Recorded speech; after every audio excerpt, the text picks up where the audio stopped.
What's going on, guys? Rolling on 2 back at it again. Today we are going to be doing the seat cover on my 2008 Yamaha WR250X. Now this is going to apply for any dirt bike, any enduro dirt bike that you have out there. The same process will be done on a seat cover just like this.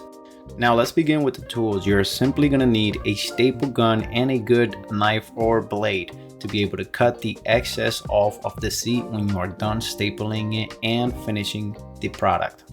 Now first things first, you're going to want to center the seat cover on the seat so it does look good and it does not look off to one side or the other. So I took my tape measure here and started trying to get the difference in between both lines and trying to center my seat cover. Now this is the first time I do this, so absolutely is going to need some adjustment and I'm going to learn as I go, but I think the overall product turned out great.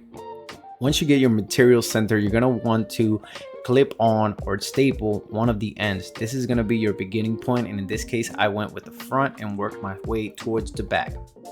Now, if this is your first time, just like it was mine, you're going to be a little tricked out. You're going to be a little weirded out because you're not sure how this thing's going to actually come along together. But if you get the front first and then you staple the back, you'll be able to start working the sides. And make sure you get a good pull because that's what's actually going to bring the seat together and it's going to look really flush and really nice. You're not going to have any wrinkles on the sides. As you can see here, I am still verifying that I am centered, and I'm going to start actually putting down the sides and start stapling them. Now this part was a little tricky, but once you get going, you could actually do a really good job and get it stapled in.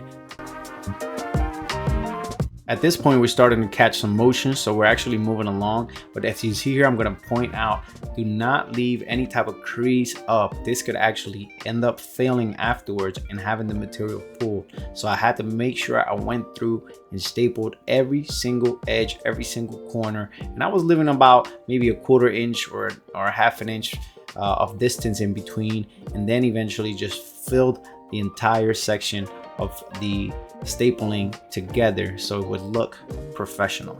My favorite part was figuring out what I was going to do with all this excess material at this very top corner.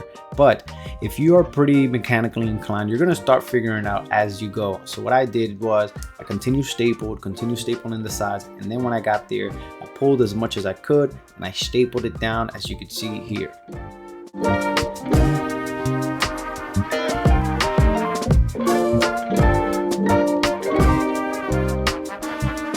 Now you can see here how well together the seat is starting to come and how well pulled. There is no wrinkles, there is nothing that looks out of place or out of shape.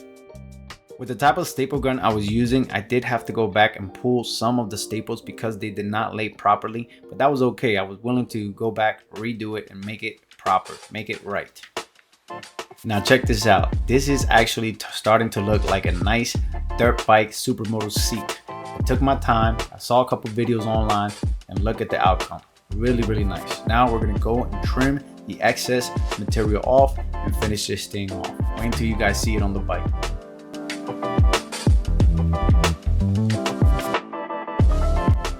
While cutting the excess off, I ended up just making sure I stapled anything that looked like it could pull. I did not want to be riding down the road and having my seat come off. That is not something I wanted, so I make sure I double, triple stapled it.